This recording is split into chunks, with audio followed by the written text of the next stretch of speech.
So basically, Corey, the basic practice is the only practice. The question is, can we do it in all of those diverse situations? And the easiest way to get started is getting into seclusion, getting away from other people so that you don't have to carry their unwholesome weights around. The only weights that you have to carry around are your own unwholesome thoughts. And then when we see that that's an unwholesome thought, we can throw it out and come back to the present moment.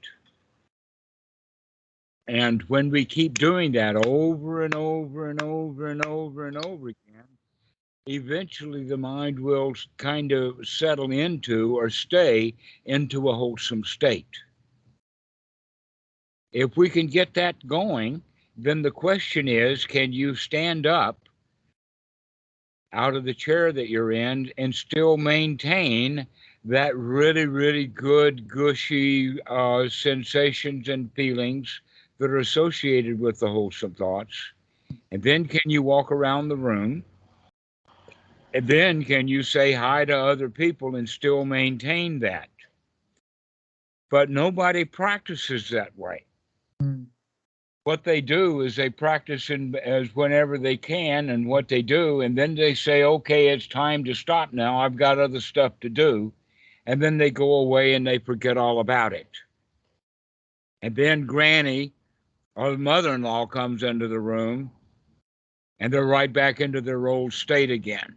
Mm-hmm. Okay. So the question is can you be in a really good state and Granny or the mother-in-law come into the room and you can maintain that good state? Because if you're not in that good state and they walk into the room, it's going to be really hard to get yourself into that good state while they're there, because they're going to be adding, they're saying, what the hell are you doing? Meditation is no good. You ought to get out there and make some money so that you can have my grandbabies, you know. That's the kind of attitude that they're going to have. And the question is, what attitude do you have when you're having to listen to other people's crap? Mm. Because that's about the only thing that you're ever going to get from anybody else is their crap. Mm-hmm. Because they want something. That's why they're talking to you, is because they want something. Yeah. So we have two worlds to live in, and those two worlds can either be divided up in the sense of morning and afternoon. It can be divided up in the sense of 5 years this and 5 years that. Or it can be divided up as to 1 minute this and 1 minute that. Mm. Okay. And what is that? Being alone and practicing well and getting the mind straightened out. And then the other one is dealing with other people. And if you have the possibility of dealing with other people who are also of a noble mind, then it's easier to deal with other people who are noble rather than people who are ordinary people. But very few Westerners have that opportunity. Mostly what they have is either they're on their own trying to develop nobility or they're out in the world. And learning to deal with that world happily, friendly, is a lot of work. Mm. And the place to learn that is when we're alone. To learn to make friends with yourself, to learn to accept that you're just a human, that you make mistakes, that you screw up, that you get angry. All of that kind of stuff is part of self acceptance. Because if you say, oh, I'm not supposed to be angry, then the next thought will be, oh, I'm not supposed to be angry, therefore I'm not angry. Even when they are angry, they'll say, no, I'm not supposed to be angry, therefore I'm not angry. And now we're in a state of delusion. Mm. Okay, so let's take the rules out of it. And so instead of saying you're not supposed to be angry, we can say, aha, but we all are subject to anger. Let's pay attention to it instead. So on one ground, we have the rule, thou shalt not be angry. And here we go around breaking the rule, and then we hide from it. Oh, I'm not supposed to break that rule. So let's take the rule out and make it a reality. The reality is that you do get angry, and that is dukkha. And if I can see the dukkha, then I can come out of it. So we become friends with ourselves in the sense of, yes, I'm even friends with the angry me. Mm. Because the angry me needs a friend too. Yeah. And so we can come out of the anger because we can see it for what it is, see that it's a dukkha, and recognize, oh, I don't have to be angry right now. And my choices would be either to not be angry or to be angry and do nothing about it. Mm. I do not have the choice of being angry and doing something about it because I'm sitting here alone. I can't do anything about it other than deal directly with the anger. And we get into the method and the actions of doing it that way, so that when we have to then go out and deal with the world, we can deal with the world in that same way. Right. And so if we get angry at the world, we'll see, oh, that's anger, and I don't need it. It is uncomfortable. Why should I bother to get angry at that world when I'm in fact practicing to become friends with my angry self? Now, when I'm angry out in public, I can also be friends with my anger and the people who are there triggering my anger. That I can't blame them for my anger. They're my friends too. And so we begin to get that idea of friendship going even for the world. Mm. That remember when someone says, oh, the world is really, really screwed up. I mean, look at American politics, look at the war in wherever, Kosovo or Ukraine or Vietnam, wherever the war is. Oh, that's so terrible. And look how much suffering there is. But what we have to look at is that those thoughts are in a mind. It's not the reality, it's only the reality of the guy who has that mind. Because it's also possible, like a guy like me, and says, oh, well, the world's a wonderful place. It's got a whole lot of wonderful people that are sometimes unhappy. And you see, now we're changing the attitude about the world. The attitude is that the world is not a dangerous, terrible place that we have to avoid. Now it's something that we can handle easily with friendship. And so basically, there's just one practice, and that is to learn to nurture, care for yourself, to be friends with yourself. And when you get good at that, then you can go out and be friends with the people that would be ordinarily really hard to be friends with those people. Mm. So for people that you find hard, is it best just to avoid them if you don't feel you're ready for that, or? That's exactly right. That in fact, the correct solution would be to take a hike. And I give students a lot of different possibilities like that. One would be say, oh, I've got to go to the bathroom right now. I'll be back in 10 minutes. And we go into the bathroom and I can handle that guy. Yeah, he's my friend. And 10 minutes later, we can go back and we can get back into a conversation with him. So take a hike. One of the students that I had, this was way back when Trump was still the president. And this guy, his dad was watching Fox News nonstop, except he was not a fan of Donald Trump. He hated Donald Trump. Why is he sitting there watching Fox News if he hates Donald Trump? And then the son, our friend, walks in and he has to deal with his dad. And he tries to cheer his dad up, can't do it. There's no reason to continue to try to cheer Dad up. Dad doesn't want to be cheered up. He wants to be pissed off at Fox News. And so that's the time then for the son to leave, to walk out. Let Dad do what Dad's going to do. Maybe 2 hours later, after Dad's turned Fox News off, he's not so angry at Fox News. Now we can go in and have a talk with Dad. Okay? So, but if 2 hours later we go to have a talk with Dad and he's still really pissed off, we don't want to listen, what do then? We take a hike. We go away. And we come back again later. And maybe Dad will be in a good mood eventually, and then we can talk to him. Or maybe we can develop the skills so that even though that Dad's pissed off, we can still joke and laugh with him and change his mood. But it's always the same little practice of gladdening the mind. It's the same little practice of getting our feelings under control so that we can feel the way that we want to feel. These are the simple parts to it. Now, if someone says, oh, I want to ordain, and they go and ordain and they go off and be a monk, that'll give them an opportunity to really get their mind cleared out so that when they do have to deal, say, with lay people, they could do that happily. But a new monk or a young monk who can't deal with people well and happily, the best thing for him to do is to say, oh, well, I've got an appointment, I've got to go, and then he leaves.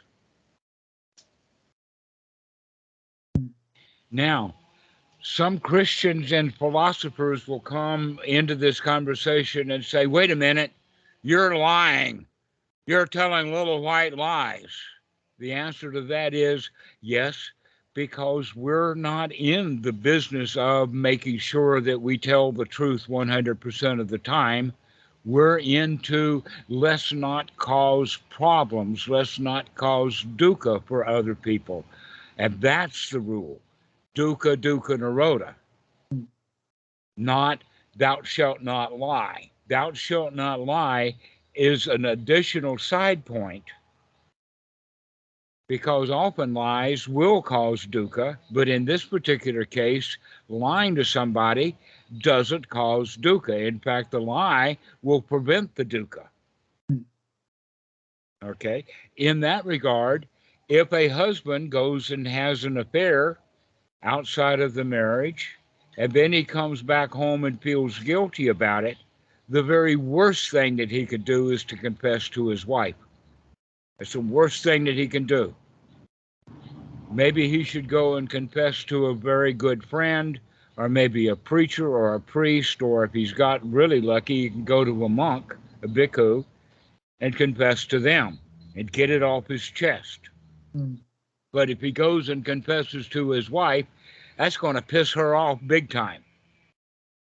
So you don't create, just because you want to be honest, you don't create dukkha with it. That the important thing first is friendship. Friendship comes before honesty. Otherwise, our honesty is only being brutally honest. So the young man that we were talking about with his dad, it's not correct for him to say his dad, hey, Dad, you're so pissed off, I don't even want to talk to you now. I'm out of here.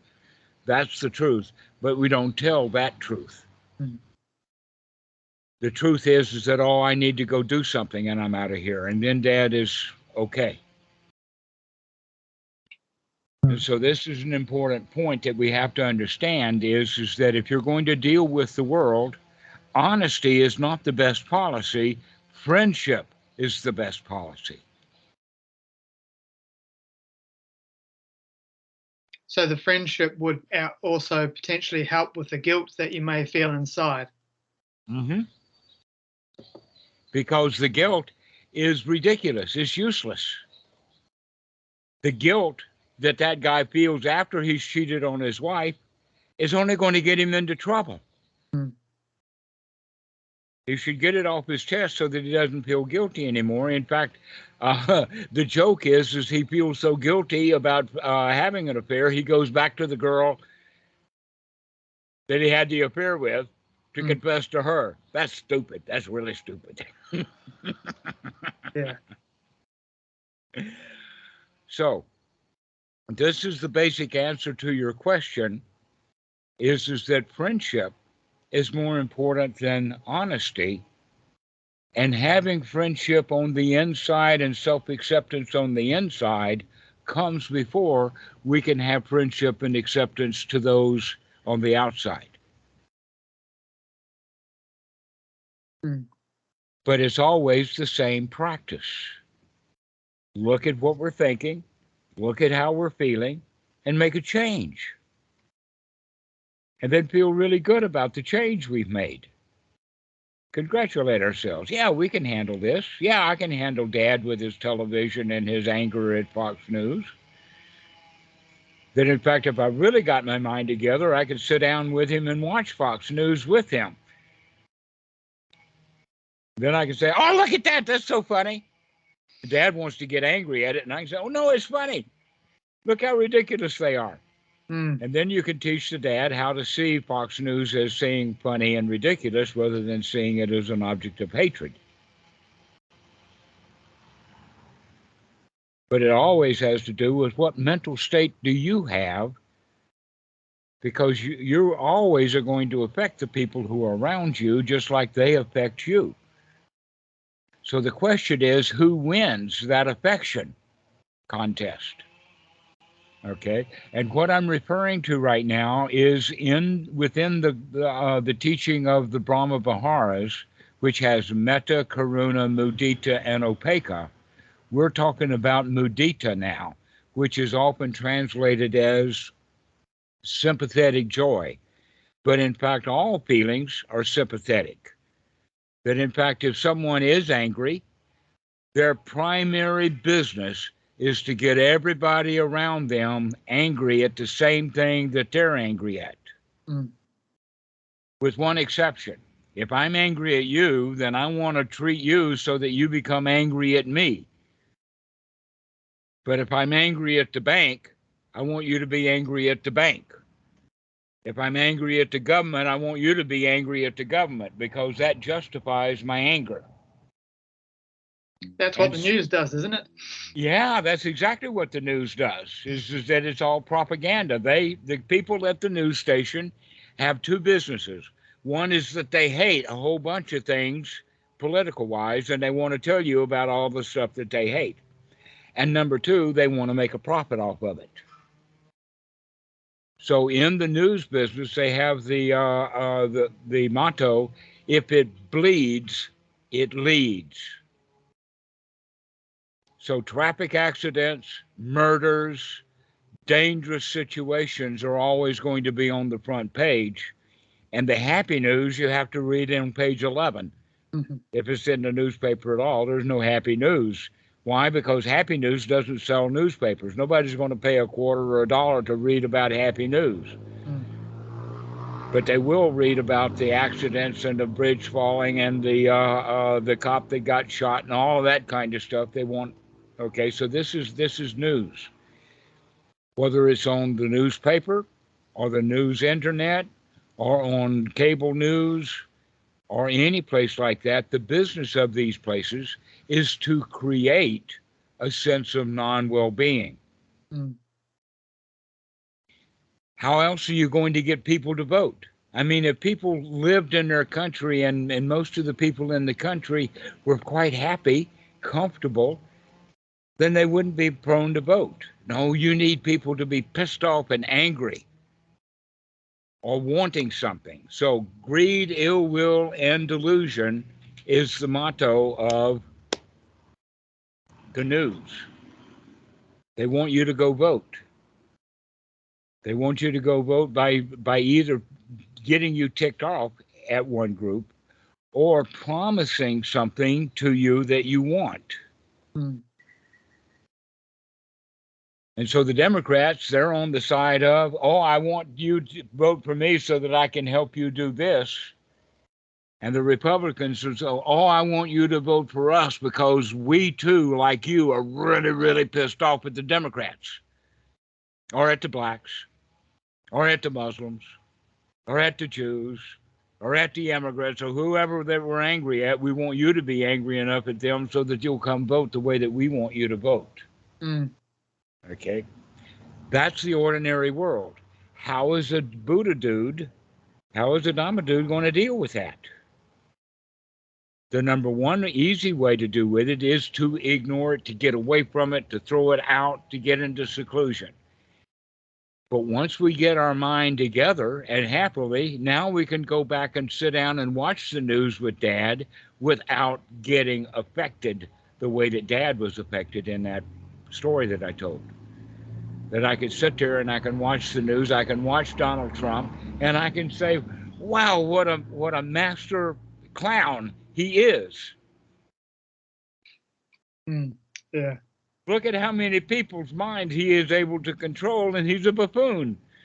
What a show this is. Wow, I could really enjoy a show like that and begin to see then that the propaganda of the news is just a matter of a show, it's just the way that the system works, but it's not my problem. Mm. And so I introduced to you the concept NMB. Learn this well. NMB, not my problem. NMB, not my business. That you make your business things that are going to be helpful and useful and valuable and wholesome for people. And the stuff that is a problem, that's not my problem. That's not my business. Mm. The news, that's not my problem. It's not my business, but it is my entertainment. It's quite a show. Yeah. Why? Because I'm no longer emotionally involved with it. My emotional involvement is with joy, pleasure, friendship, nurturing. And so that's going to be your business. Politics, arrest warrants, news, all of that stuff, not my business.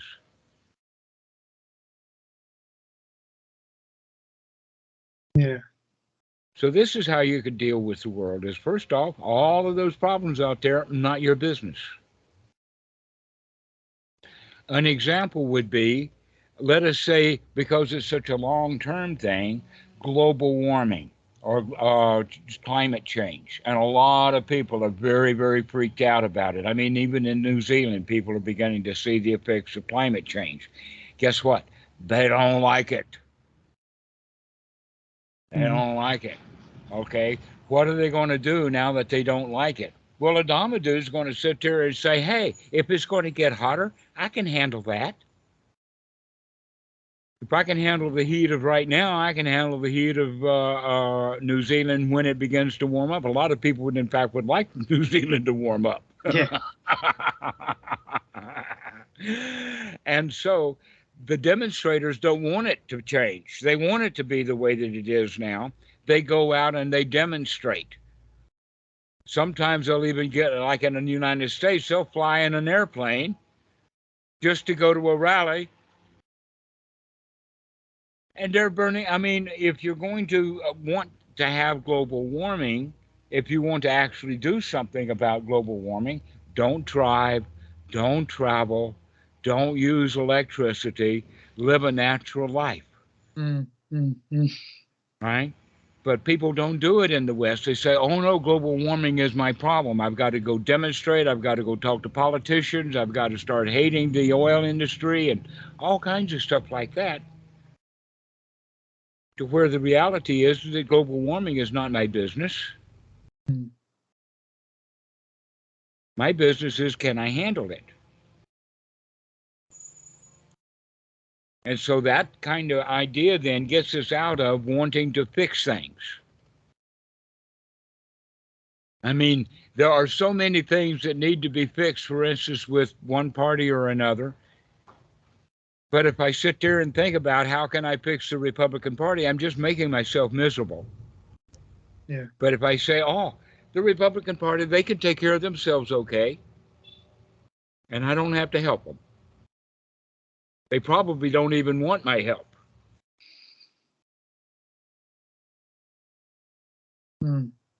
So this is the reason, actually, in a way we can say that this is why Buddhism doesn't proselytize. We don't go out trying to convert people, but we're very happy to talk to the Dhamma, talk Dhamma about to people who want it.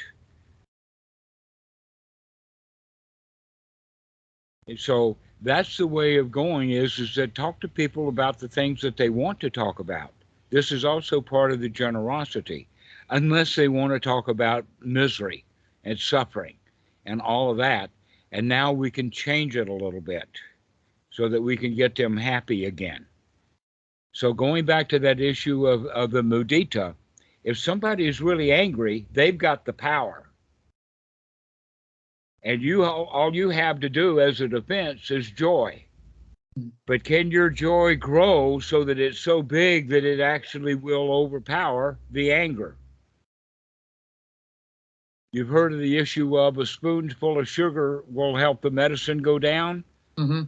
Well, a spoonful of sugar means nothing to somebody who's angry. We need a 5-gallon bag. No, we need a ton. Let's go get a backhoe and cover him with sugar.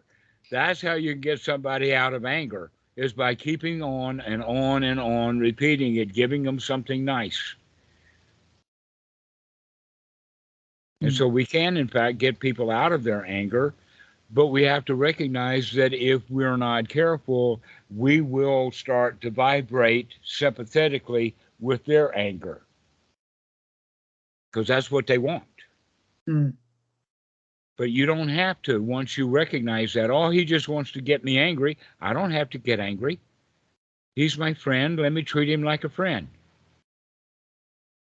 And so it goes back to a very, very basic practice, is to look at the kind of thoughts we have and to make a change. To remember to look and to change. And that's really all there is to it. Mm. Yeah. I find sometimes it's like I've experienced that many times where a friend may be trying to bring me to their level. And sometimes I find it's just better to say nothing and just to listen to them. Mm-hmm.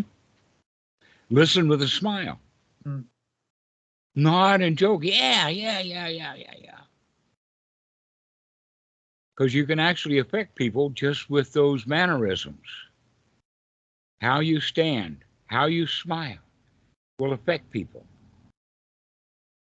This is why waking up and paying attention to what's going on, including the body, pay attention to your body language, pay attention to their body language.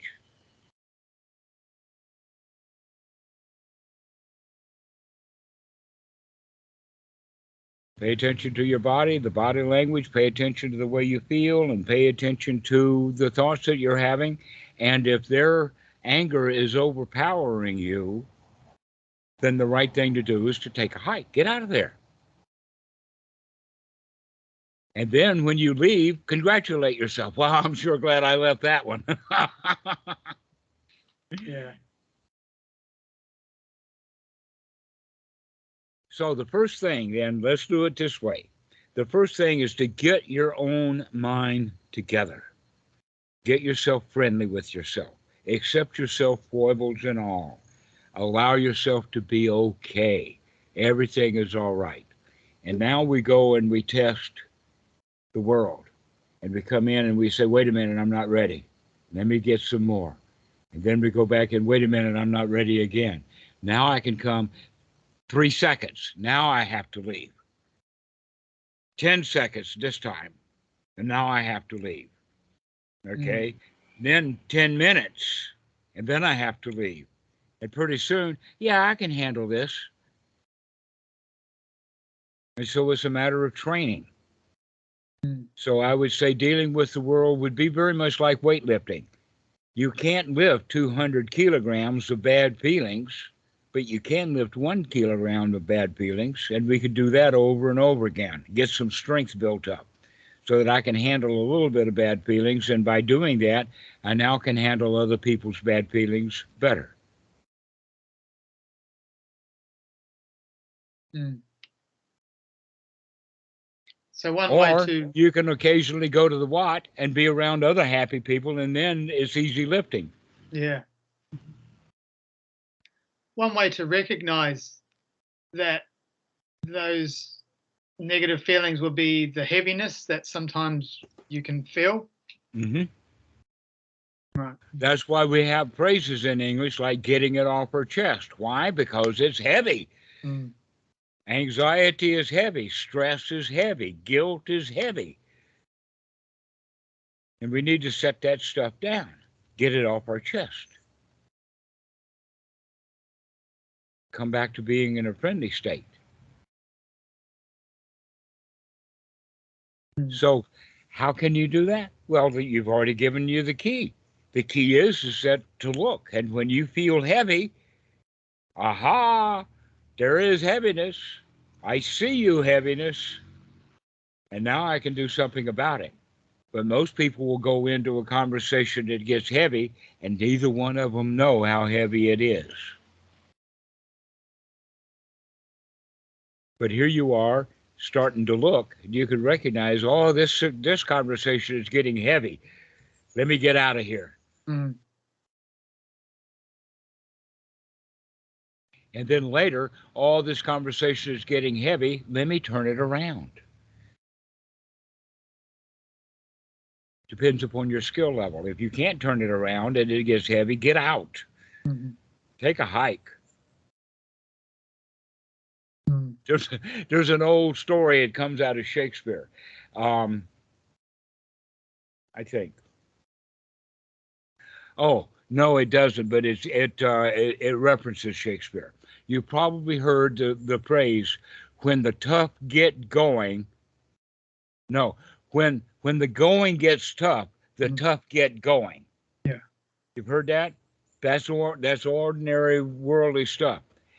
In our phrase, the intermediate place would be when the going gets tough, the bard go drinking. But the third one is when the going gets tough, the Buddha takes a hike. Mm-hmm. When the going gets tough, get out. Mm. And then, in fact, in the suttas, there are 4 major references for that. The monks should not stay in or live in a war zone. They should get out. Also, if there is a flood, or if there is a famine, or if there is a lack of food, then the monks should get out. Why should they get out? Because that leaves the food that would be there for those people who don't get out. And the monks should get out and go someplace where there is food. Also, the same thing would be with disease.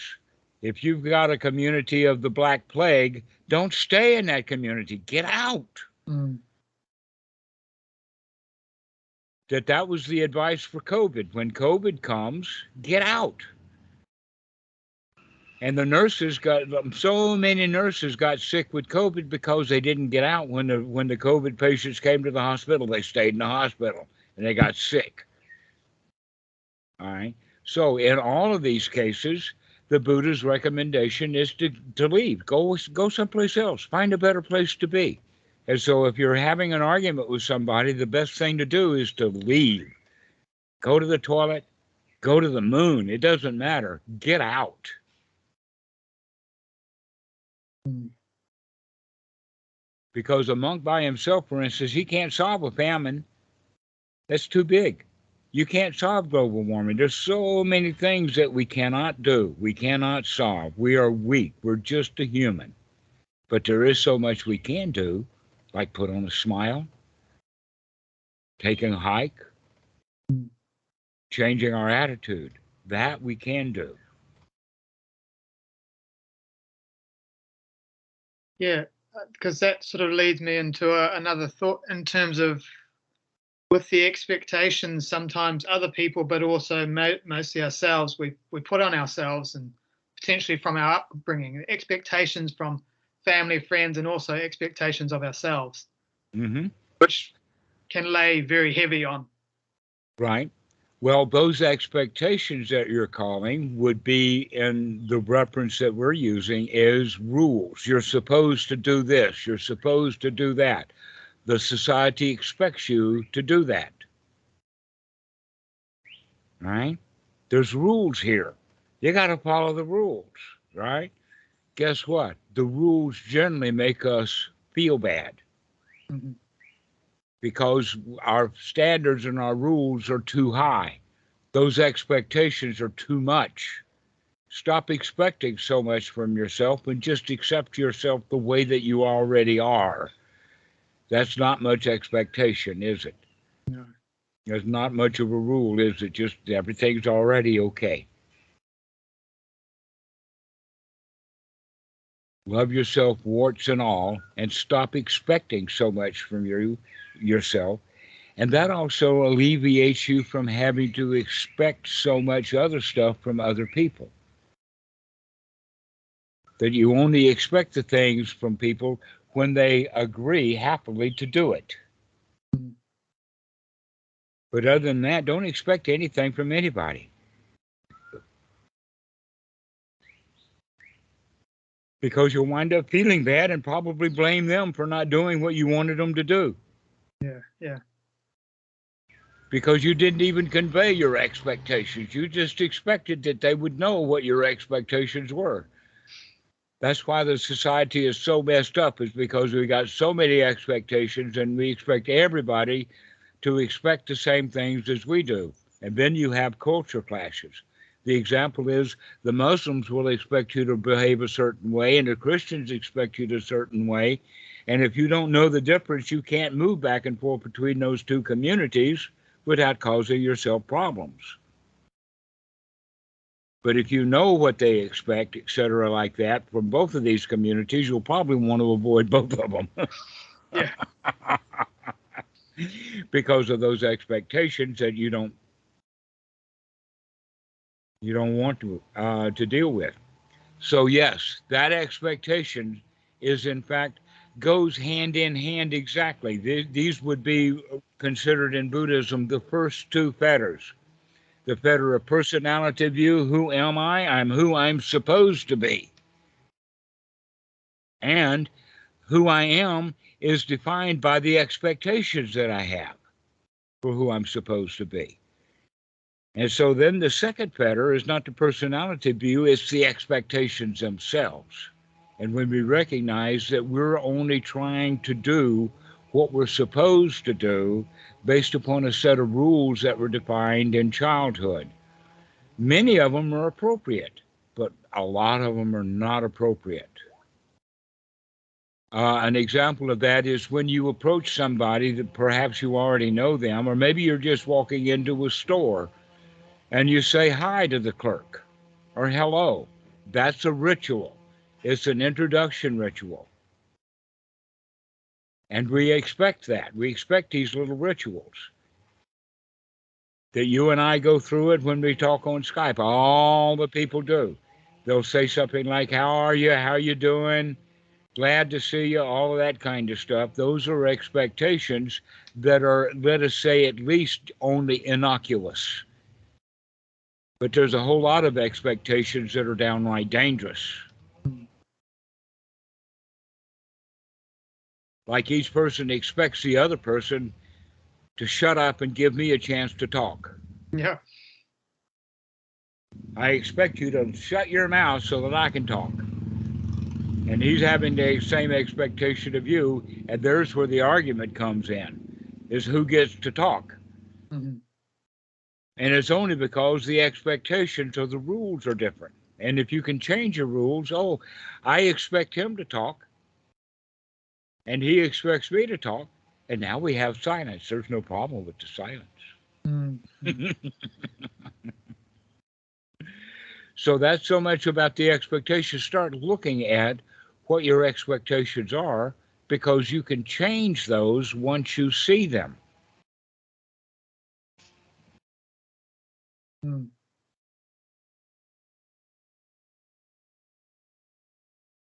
So when you see them, you can change them. And now here's the only expectation that's left. There's really only one expectation. There's also, we could say there's only one rule.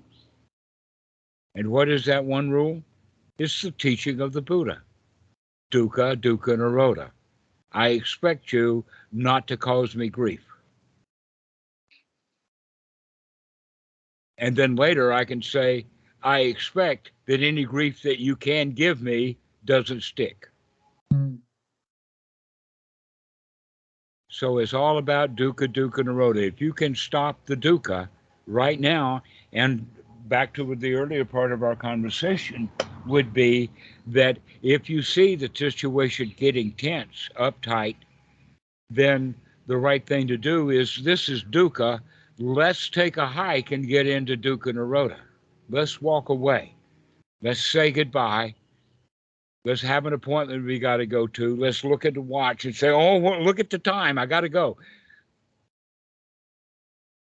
Or something like, I've got to go to the bathroom. Anything that will get you out of the dukkha until you got your act really well together. And then when that dukkha comes, you can say, no dukkha. Yeah, that makes sense. All right. Fantastic. Excellent. Well, why don't we finish the call now? I think that you've gotten this. Yep, I have. That's been very helpful, Dhammarato. Thank you very much. All righty. Good to see you again, friend. Great to see you, Dhammarato. All right. Okay, thank you. Okay. Bye. Goodbye.